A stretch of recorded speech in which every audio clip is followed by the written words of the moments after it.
How many times do you have to forgive someone before you've done enough? The Bible tells us, "Then Peter came to Jesus and asked, 'Lord, how often should I forgive someone who sins against me? 7 times?'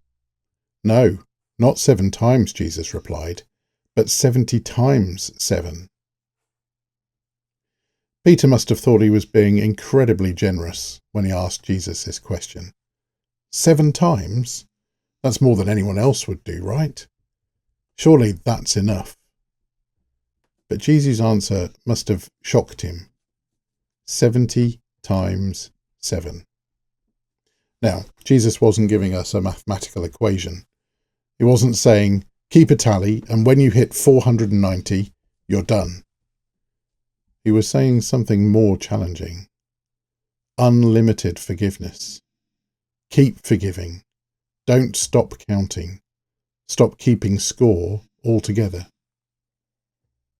Why is that so hard? Maybe you have someone in your family who's always letting you down.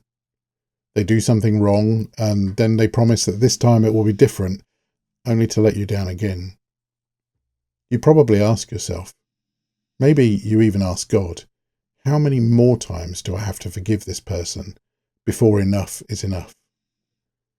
And I understand your frustration. We all do.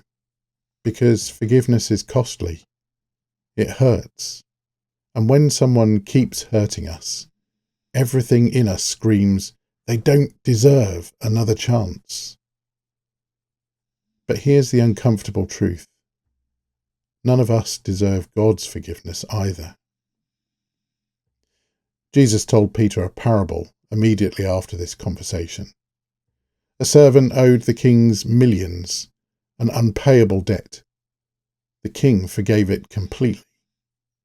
But then that same servant refused to forgive someone who owed him a tiny amount. Do you see it?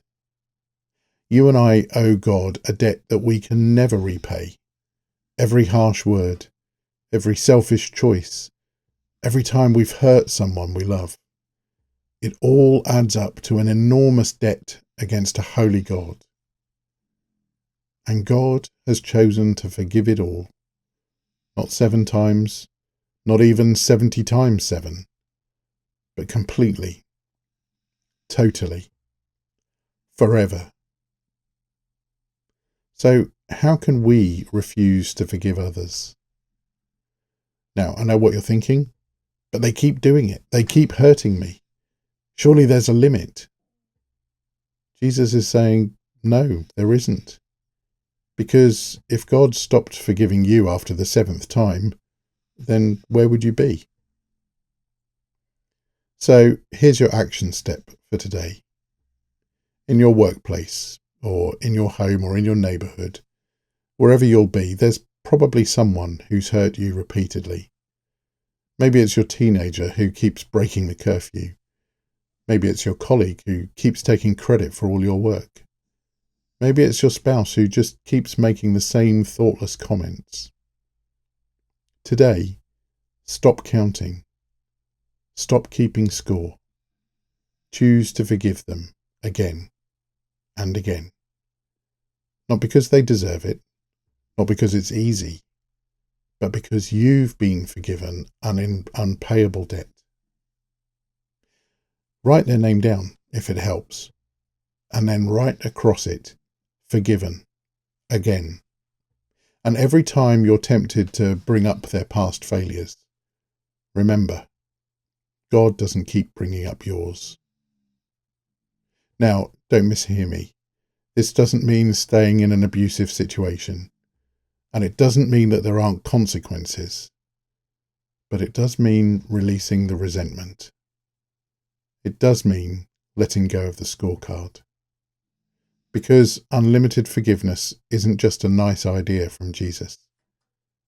It's a command. How many times must you forgive? As many times as it takes. Thanks so much for watching Battle Drill Daily Devotional. If you found today's message helpful, please like, share and subscribe so we can keep bringing daily encouragement to more people. And for more devotionals and resources, head over to battledrilldevotional.com. Stay strong and stay battle ready.